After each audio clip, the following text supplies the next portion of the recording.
Yeah, to put your things on. Okay, you can also go and I still have the first button only. Okay, second button.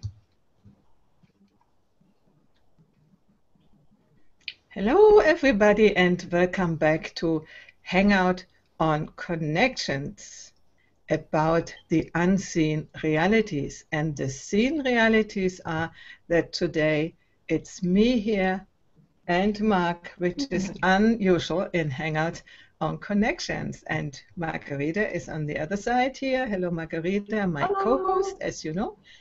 And we have Myste Lyn, who lives in a world who is ever more unseen. And she will tell us about that. Anyway, I'm Heidi Hornlein. I'm a voice coach. I'm a relationship coach. I'm Hangout host, as you see. Together with Margherita and with Mark, we are doing the Wisdom Factory. Now we are also active on Blab for many things.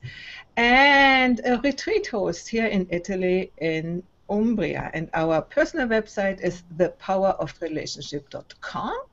And for the Wisdom Factory, if you want our newsletter, Wisdom Factory is talking about philosophical topics and a little bit higher stuff. Higher stuff. Not only, a little bit like we will talk today. It's not giving you tips and tricks. It's about more the meta level of experience and of existence. And the newsletter you get in thewisdomfactory.de. for Germany. So far to me and to us, this is Mark, you know, my husband. And when you come to the Wisdom Factory shows, you will see him speak probably a little more. But I'm an usually unseen reality on Connections. Yes. Margherita, to you. Well, I am Margherita Lotus of thecrystallotus.com, and I have explored a lot of unseen energies and myths and beliefs in people, and that's why I'm so interested in healing, which is my passion. I just love to help people who has issues that someone else or some modality haven't helped before. Conventional medicine is sometimes coming short in this area because they don't see the whole picture as we as holistic holographic beings with many levels and dimensions. And so today's topic, to explore the unseen realities, is really an interesting area for me to explore. And if you want to see my newsletter, it's called Healing Matters News. You can go to my website, thecrystallotus.com, and then just sign up. And it's very easy. I'm posting about two or once or twice a month, so it's not going to be overwhelming. And I have such a pleasure here to introduce to you my favorite person in this area, Myste Lyn Anderson, who is a go-to expert on death, dying, and all of those things related to something that we feel uncomfortable with or really not want to talk about too much. And she and her partner makes it so easy to actually see, yeah, this is part of life. Death is part of life. The unseen is part of life. And we need to know about it ahead of time. And I mean, the fear of death is very strong in many people, apart from the fear of speaking, which is the top fear everybody have. I have seen the stats of that. But still, when death nears, some people are very scared. And that makes that part very uncomfortable, and it also contributes to the illnesses or conditions that a person have at the end of his or her life. So I'm so glad to welcome you, Myste. So present yourself if I missed something here. Oh, thank you, Margherita. It's a great pleasure to be here, and I always love any conversation I have with you and Heidi. You are both true gems, so I appreciate this invitation and the subject matter. I love how you've titled it "Unseen Realities," because there's so much going on in our lives that we can't see, and some of us can't sense, and sometimes we can. The veils are thicker, and sometimes they're thinner, and sometimes we're closer to these things, and sometimes we're farther away, and it really comes with the ebb and flow of life. But I'm quite certain that any listener will agree that at some time they have this sense, and I love this image. It's very reflective of what I'm speaking of. Sometimes there's this sense that there's something more going on, and it's often in our dark moments, our times when when we've maybe come to the point of surrender, when we're wondering, Kwana Vivek, when we're wondering what to do, and we're unsure, when we drop our sense that we know what's going on, this is when we may be most able to receive messages from spirit or messages from the unseen world. And my belief and experience is that they're really available to us at all times, and can appear in many very interesting ways. So Heidi, you Exactly. have a comment. Yeah, I will do immediately. That's exactly what I wanted to say when you gave the introduction, Margherita, and you focused the unseen world so much on death. But it's not, in our life, we sort of have parallel universes, which we just don't see, and death is one part of it. I mean, how can I express that? Well, I can only express how I'm aware of it in my life. And I can more and more frequently be in this space when I'm between waking and sleeping, in that in-between area, where sometimes my focus is outward and then it's inward again. And some tiny association from the outworld and the inworld, and an image comes to mind, or an idea, or thought, or a motion. It's as though my brain were processing information coming from somewhere. And for a moment, I can be aware of it, and it tries to link itself to my waking world, where things are more outer directed. And it's a wonderful thing, wonderful show. Sometimes kind of scary, frightening, etc., but just amazing to open up these channels. Yeah, this is the thing, and I think Vivek will be able to say a lot to that, because during life we are already embedded in this unseen world, when we are going deep in spirituality, and you are sort of stating something of that. And I think, linking back to you, Myste, and your work, I think if we could accept and explore the unseen worlds during life, we wouldn't be so much afraid of death. That's my idea. So over to you. Yes, thank you. Okay. Go ahead. Well, I was going to say, as part of the work I do on the Death Chicks, which is our YouTube show with Patty Burgess, my co-host, is we really speak about death, dying, grief, and loss. And the beauty, what I absolutely love about our show, is the wonderful people that we get to speak with. And I have learned so much since beginning this show. It's really complemented all that I've known coming into it. And the part that probably fascinates me the most is the many guests we've had who speak of the afterlife, or who've had near-death experiences, or who are able to connect with the other side. And I find this absolutely fascinating, and especially so that everyone's sending the same message. Everyone who's had a near-death experience talks about the white light. It's never. I've never heard anyone talk about a darkness or a hellfire or some of the images we may have been brought up to believe in. And for me, this is so deep rooting. And really, it's the message that Patty and I are trying to get out there. There's nothing to be feared on the other side. You know, it's we are. It's been said many times by many people, but we are not earthly beings having a spiritual experience. We're spiritual beings having an earthly experience. And when we connect to that deeply, we really sense how precious our time here is on earth.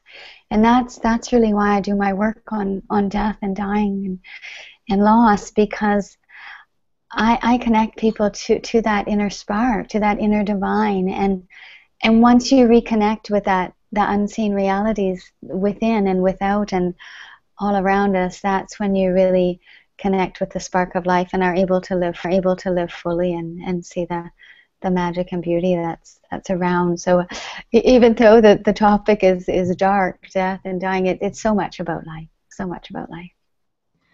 Thank you so much, Misty, for that. And I want to respond to Heidi there about that this is not really about death in this episode. It's about the unseen that is there all the time. And if we can actually have an awareness of the different dimension, the spiritual dimensions that we have access to, we do have access to them if we tune in, if we open ourself, our heart, and our chakras, let's say, it's there. You know, you have a gut feeling sometimes, right?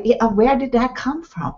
You had a psychic impression of something. Where did that come from? And you have intuitive messages and guidance and hearing like an angel's voice sometime.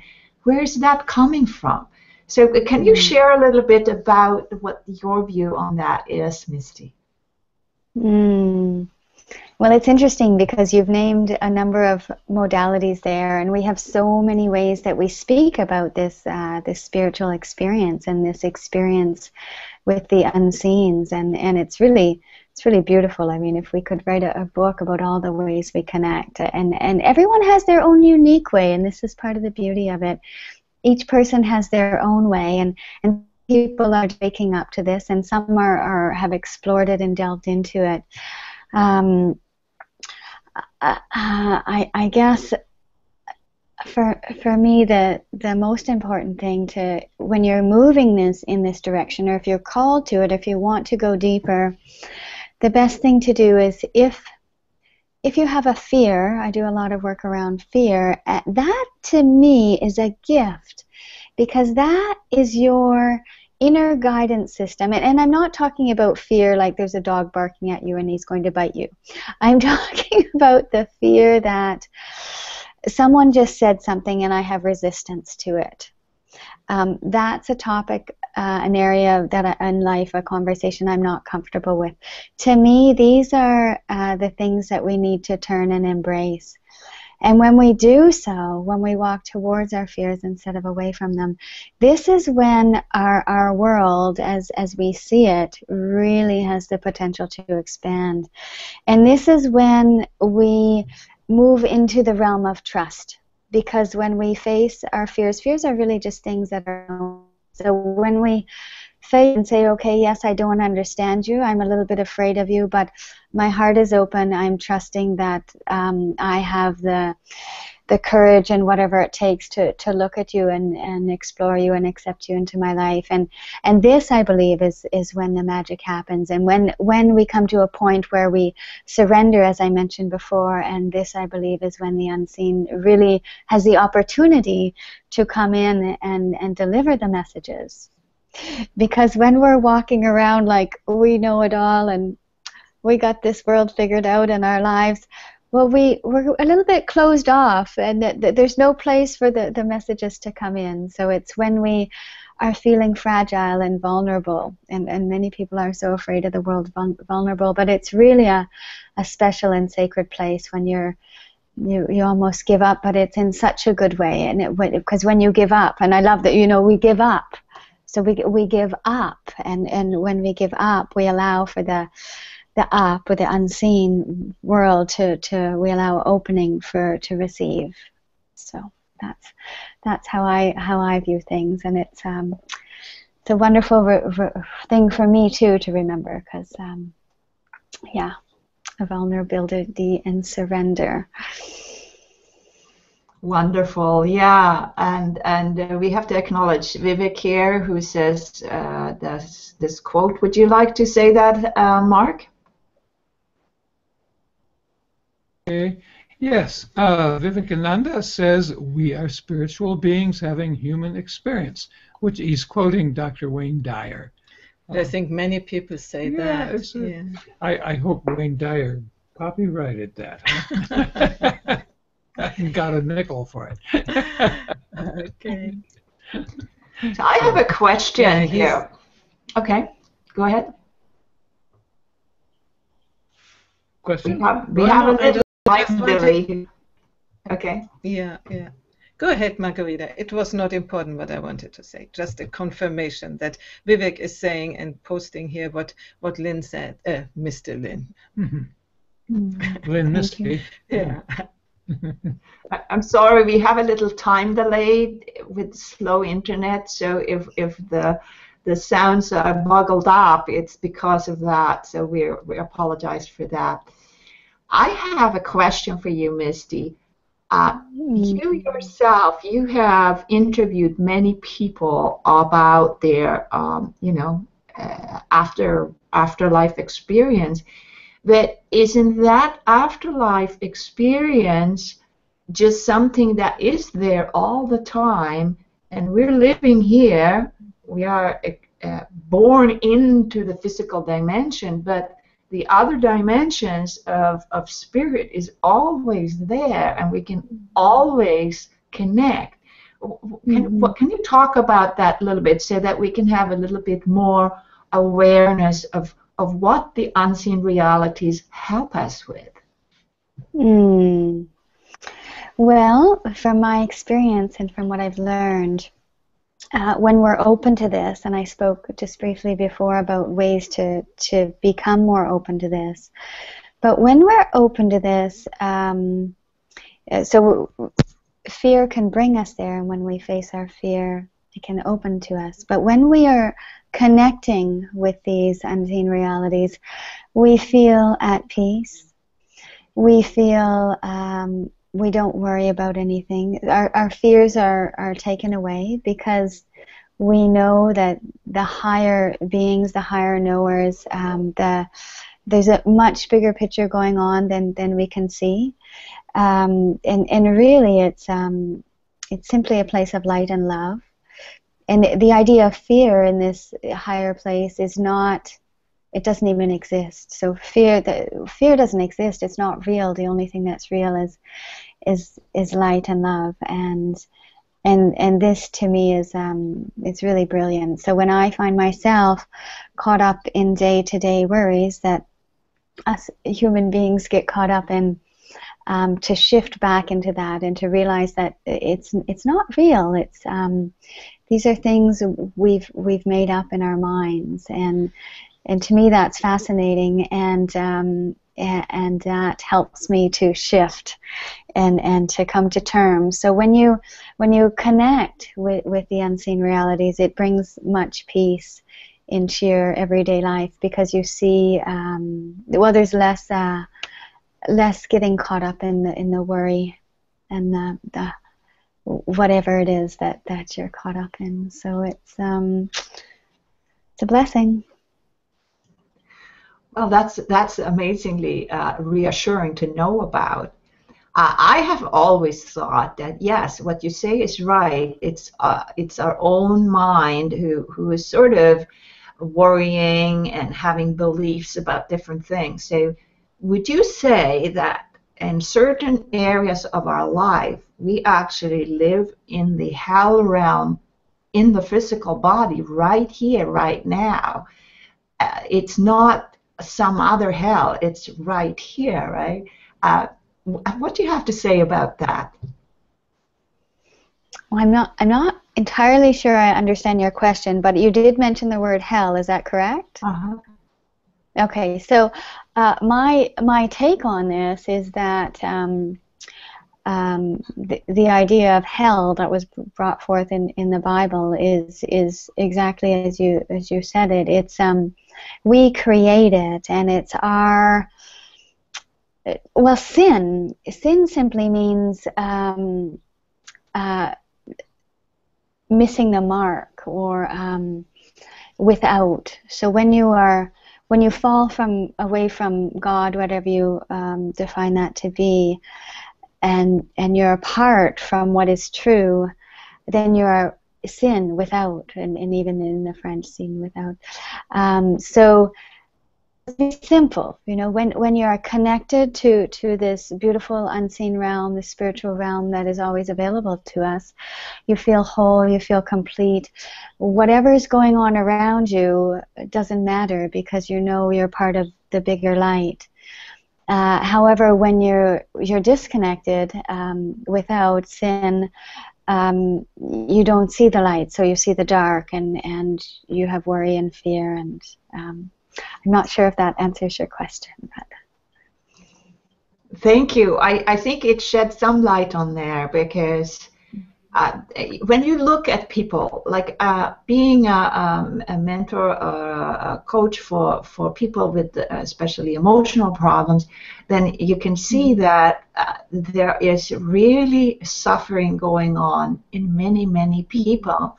I mean, take the number of suicides happening, right? And that's the end result of being worried and depressed, whatever, any kind of condition that a person with their own mind, if there is something that's not aligned correctly in there, can experience. And so when we are living here in this life, we have, I think, for myself, I think that we can actually have a say when we see it. So how do you guide your people? That's okay. Heidi wants to say something.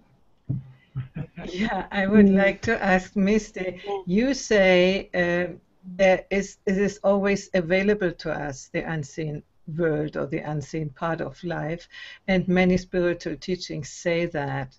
But how would you tell that to people who don't see it? How can you guide them to understand this unseen world? Yeah, very, very good question, Heidi. And this is, when people come to me, and it's difficult for people to reach out to me, because when they're in the throes of loss, which is when I can most help them, they don't quite have the insight to reach out. So it's difficult to make connections. But when I do connect with these people, it's such a wonderful thing. And you can't tell people what to do. When people are closed and in fear, they're not open to receiving. So this is when I allow Spirit to guide me. And basically what I do is we just create a zone of comfort. So we start with the breath. I say, can we do a little grounding exercise? And we just, can you breathe? Could you mind breathing with me for a while? I like to do this just to get myself grounded, get you grounded. And it is so amazing, this spiritual component, and where you can bring someone with simply 3 deep breaths. And maybe we can do it right now. Everyone just breathe with me, breathing in through the nose if your nasal passages are clear. Down into the belly. And exhale. And as you breathe in all the goodness that's always available to us. And as you exhale, release anything you're holding that's no longer serving you.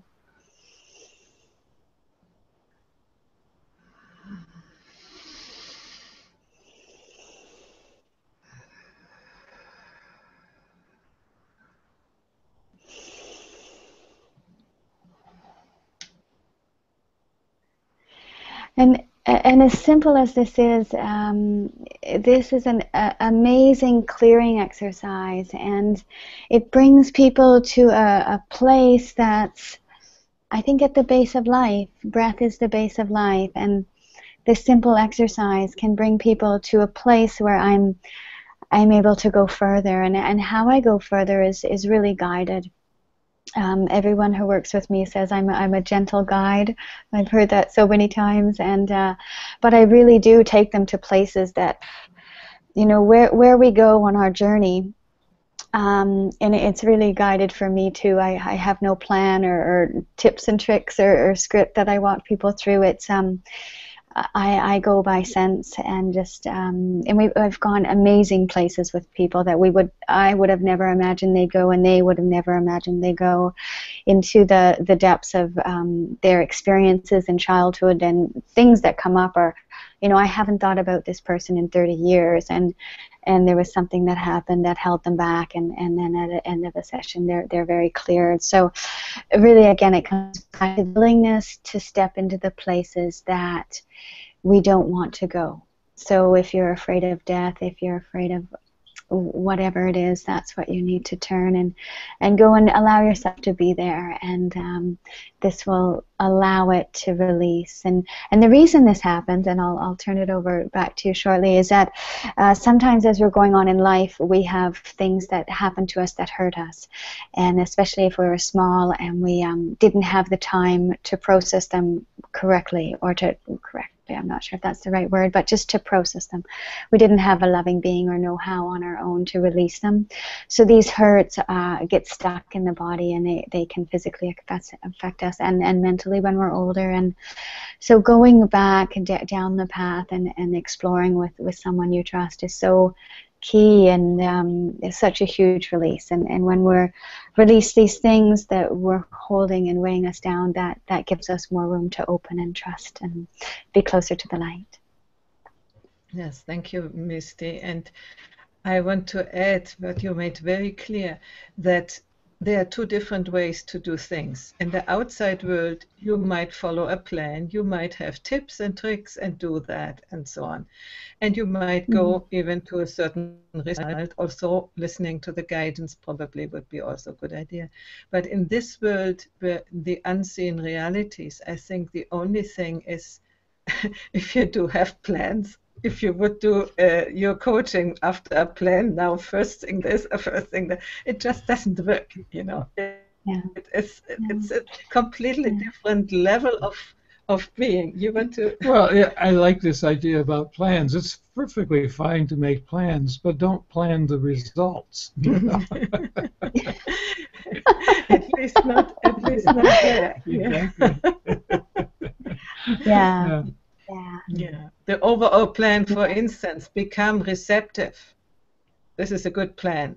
But how you will do it and how you will be guided to be there, depends very much on yourself, you know.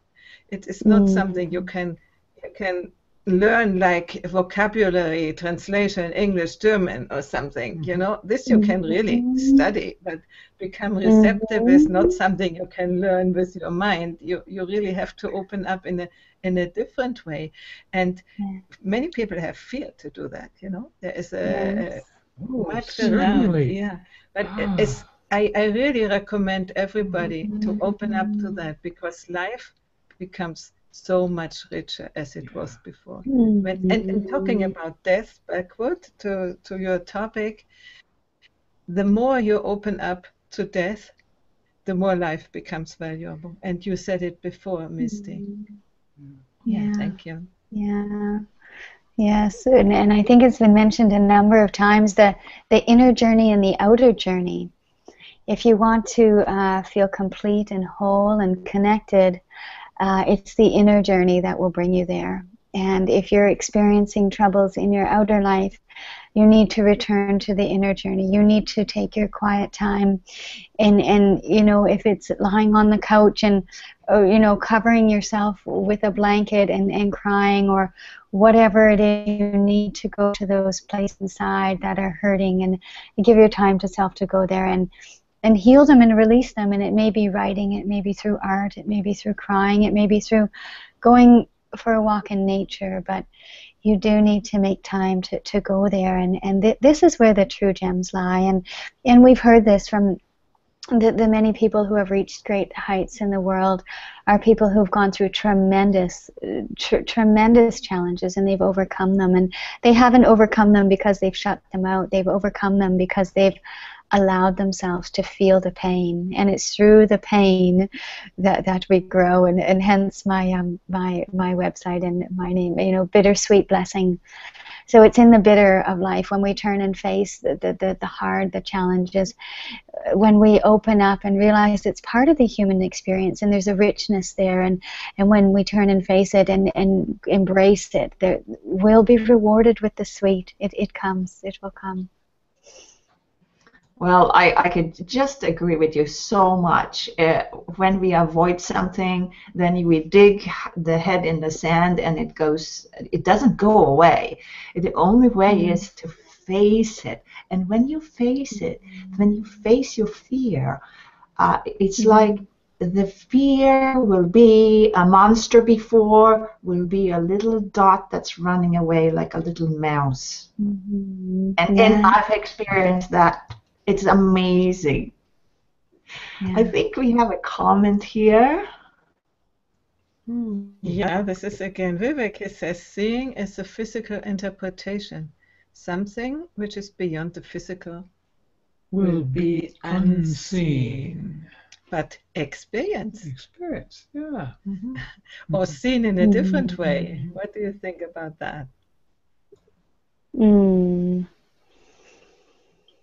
Well, there's, what's a good example? There is things that science shows us that now, like air and the molecules in the air. We can't see those, but we know we breathe it in and it's air, and there's oxygen in there, and these.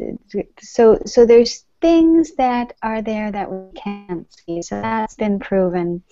And maybe the next step for humanity is to move beyond that and realize there's much more than these things like air, or what's there's so many places we can go there. What's in the spaces between the molecules, and all the wonderful advances in quantum physics that are just really, that's what started me on this journey. It just lit up my world when I began to read that science was actually explaining these things that I'd sensed and had experiences with, and for years, but didn't have the words to validate any of it. And then quantum physics came along, and I was just jumping for joy. I was like, yes, the world finally makes sense, and science is, what I was feeling was starting to be explained, and it's come a long way, and it's wonderful. So that if any of you, I don't know, Heidi, you may be have a good book to recommend if anyone's just starting out, but it's really starting to seep into so many modalities these ways, and it's wonderful. And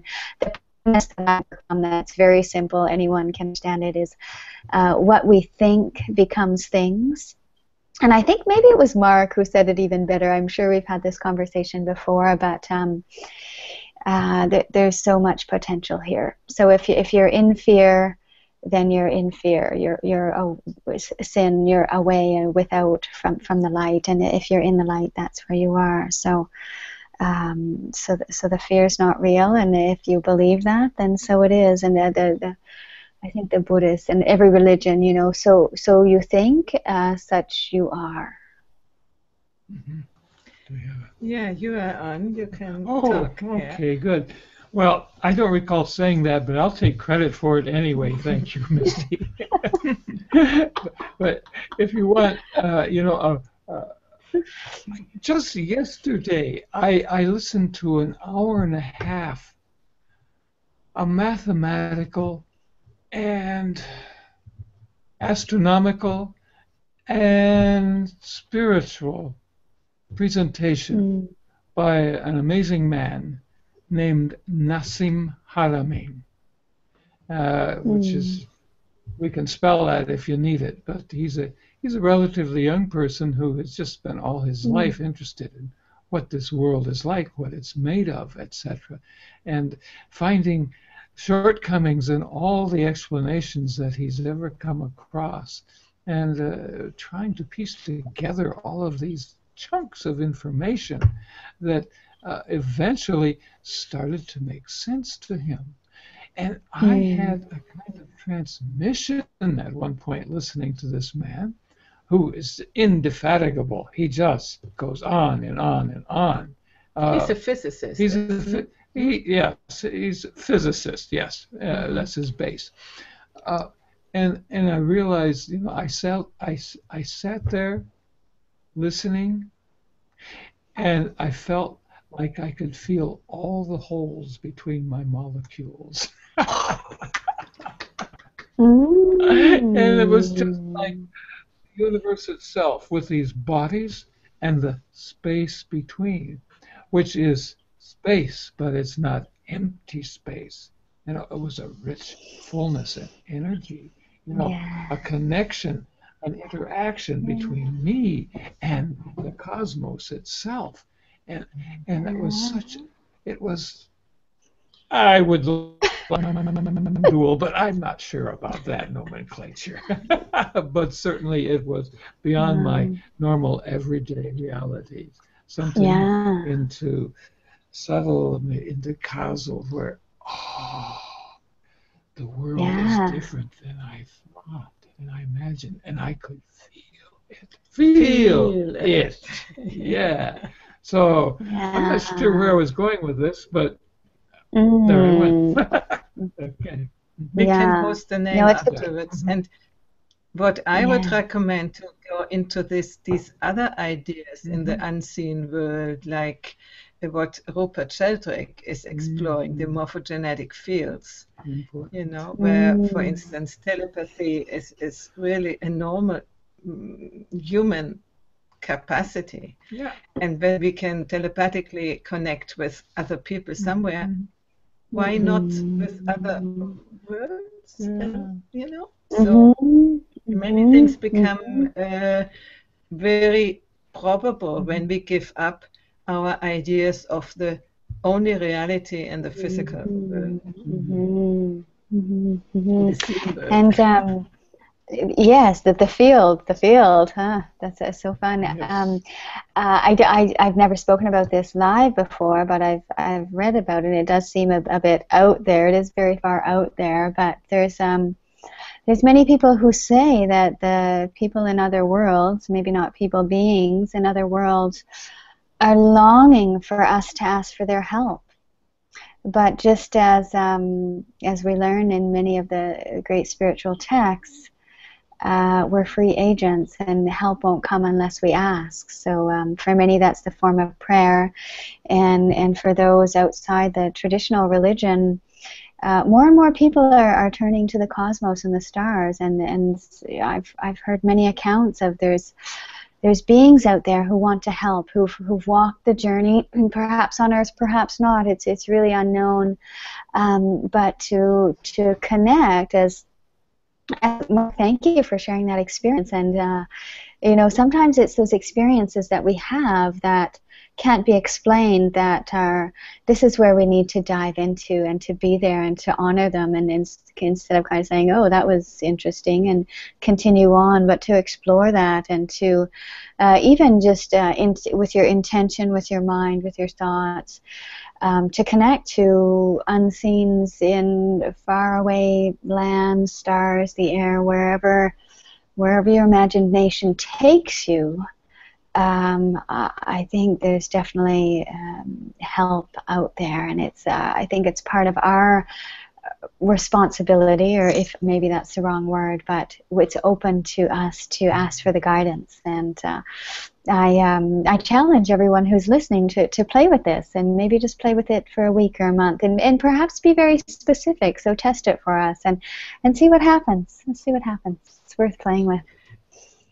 Before I post a comment from Vivek, I wanted to insert here that there are theories with some probability that is true, that our brain is only a sort of receptor of what information is out there, or energy is out there. And transmitter. And transmitter, so that we are sort of You know, like the computer who gets the signal from Online. yeah, from her, from Kukluk-Tuk, and from Kingston, and from Italy, and we get it in here in our house. Imagine that the brain is doing that, and not storing memories on stuff. The memories are out there somewhere, and they're our personal ones, but also collective ones, and we tap into what is stored there in an immaterial way. Just as an idea. I don't know if you want to answer, otherwise I will post here some comments. Would you like to read that? Okay, go ahead. Well, I was physical entity, even back to yes, the physical entities, and that is, well, the whole other thing we could jump into. What is physical? What does it mean? Even in the physical, there's space, so much space. In the quantum physics, when they show any matter, there is mostly the physical is air. Mostly it's space. When you get down to the quantum size, there's so much space, even between, you know. And this may be why the karate people can break bricks and stuff, and they're you know, it's mostly just space, and I find that fascinating. There is a comment by John Jerkowitz, and I think I don't know if I can show it up, but maybe someone can show it up. There we go. I love this, and thank you, John. It's a matter of faith, whether dimensional or spiritual. Nothing can assist you unless you believe it can help. It's a matter of faith, and here we are again with the mind. What we think becomes things. So if we believe, you know, whatever God, whatever dimension, whatever we believe, if we believe, which is faith, we believe it can help. It will help. So and that the idea of the brain being a receptor and receiver, if we believe it can help and are open to receiving, that the help will come. So the what we're capable of and is quite unlimited, and I think that can be seen within the modern society with you know, lovely inventions such as the internet and Google Hangouts on there. Wow, this episode is kind of extraordinary, I think, and thank you for those insights. So we're coming sort of to the end of our session. So what would you suggest and advise people to do when they have a problem, not necessarily death, but where they need something that is not in the physical, they really need some guidance? Can you add something to that? Well, I think first of all, naming it, so having the courage to say, yes, I'm having trouble here, I need help, and then asking for it, you know, and believing it can happen, as John so lovely pointed out. So believing it is possible, believing you'll receive the help, asking for the help, and there's the interesting cladons. I read about this term, and I think Colette Baron-Reid's book, Messages from Spirit, a nice read. And cladons are these things that I've had happen to me all my life, and I think if we're open to it, they're always there. And they're messages from Spirit that come to you, a question or something that's been weighing on you, and you've asked for help. And it might be you hear a lyric in a song on the radio, or you're sitting on a bench at a restaurant and you overhear a conversation. But whatever it is that you were needing comes to you in various forms, and it can be that was exactly what I needed to hear, and it can really come from any way. Spirit works in mysterious ways. So be open, ask, believe it can happen, ask for it, and be ready to receive. So keep your ears on extra perkiness, and your eyes too, because sometimes it can be in a movement or sometimes a sunset or something beautiful in nature, and if you allow yourself to merge with that sight, with that visual. Sometimes even visual or the vibration of the sound can, without words, but can energetically connect with your vibe and receive whatever it is that you're needing. Thank you so much. So, Heidi, what is our takeaways for today? And maybe you want to say this comment there. I'll put it over to you. Yes. I first would like to read that, or you can read that.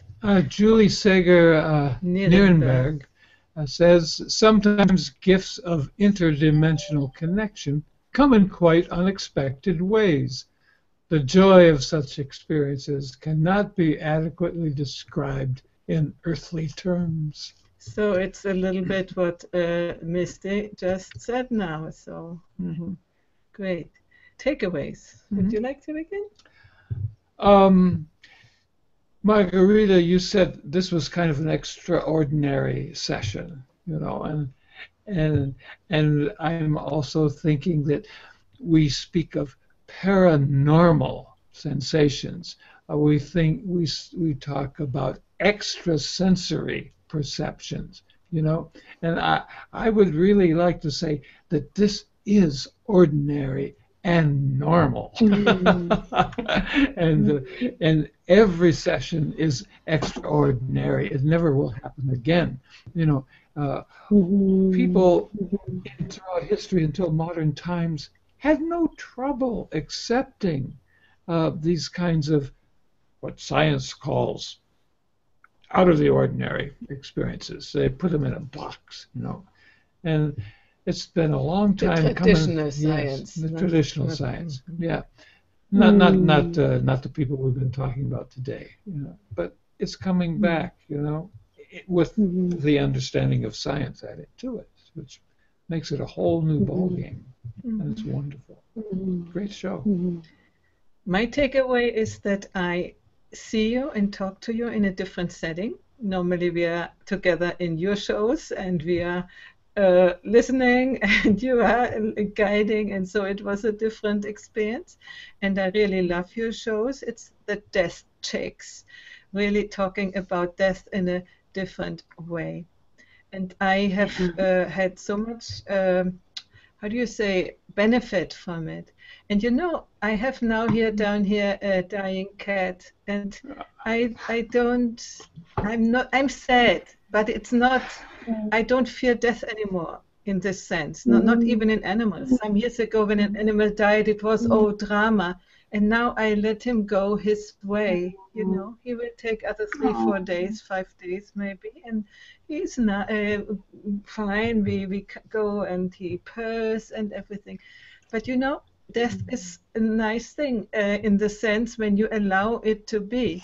I refuse to go to the vet and have him tortured and so on. And I think even people should have the right to the dying process, to really live it and live the benefit of it. And when we have no fear of it, we can experience and even, you know, sort of enjoy every moment. Because when we have built out this testimony, how do you say, the spectator, the watcher, the witness, yes. The witness, yeah. When you have enough of it in everything which is happening to you, it's interesting. And I want to be alive when I die. I hope not to die in a crash immediately, but right. I don't want to miss that. No. Me neither. Okay, thank you, Myste. It was so beautiful to have you. Thank you, Heidi. So nice. So, Myste, do you have some final words to say? Where people can meet you or connect with you? Sure. My website, bittersweetblessing.com, is it's undergoing an update, but you can still connect with me there. You can also find a link to the show, The Death Chicks, there, and it's a fun show. You'll see a different side of me there. I'm not a professional host by any means, but we bring wonderful people who bring lightness to the topic. And thank you so much, Heidi, and Mark and Margherita. I'm so happy that you're gaining from this show, and that it's really affected your experience with your cat. So that was touching. I'm deeply grateful. I want to also direct people to a free gift. It's bittersweetblessing.com/overcoming fear, and I can put that in the comments. But it's a free gift, and it's a little bit of a guide on how you can face your own fears. There's a little bit of artistic part at the end if you're drawn to that, and then there's a guided audio and some information and also some worksheets that will guide you to looking at your fear. And the amazing thing is that when we take the steps to look and to embrace our fear, it has the magic or miraculous ability to simply begin dissolving as soon as we find the courage to look at it. So bittersweetblessing.com/overcoming fear. And thank you so much for this opportunity. As much as I love the show, The Death Chicks, I really enjoy talking about what's on my heart and in my spirit, and you've really provided an excellent forum to allow me to feel safe in expressing that. So thank you deeply. Thank you so much, Misty. And I will tell you that my takeaway from this show is that I would like to have more of this here, because I think that many people, like myself, are experiencing things that they can't have explained with just physical reasons. And I think that the spirituality in this way is growing rapidly around us. So with that, we had another comment from Julie Sager. Sometimes gifts of interdimensional connection come in quite unexpected ways. The joy of such experiences cannot be adequately described in earthly terms. I think that we were going to finish with that and say that this was the theme for our show. So see you next week, and we'll see what topic we have then. Many blessings to you all.